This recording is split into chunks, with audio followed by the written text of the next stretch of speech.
ધાંગધ્રા તાલુકાના જીવા ગામે 3 દિવસ પહેલા ભરવાડ અને દરબાર સમાજ વચ્ચે જૂથ અથડામણની ઘટના સામે આવી હતી, જેમાં ભરવાડ સમાજના 6 જેટલા લોકો ઈજાગ્રસ્ત થયા હતા। ત્યારબાદ તમામ ઈજાગ્રસ્તોને સારવાર અર્થે ધાંગધ્રાની સરકારી હોસ્પિટલમાં ખસેડવામાં આવ્યા હતા।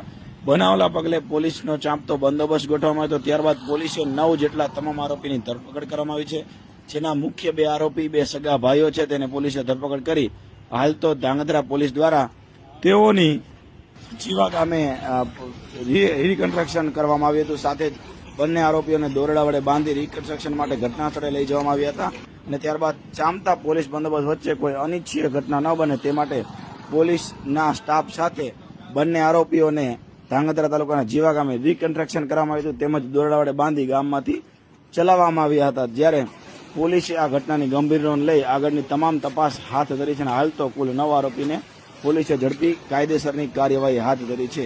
આ બંને આરોપીને જીવા ગામમાં લાવતા જ લોકોના ટોળે ટોળા જોવા માટે પણ ઉમટી પડ્યા હતા।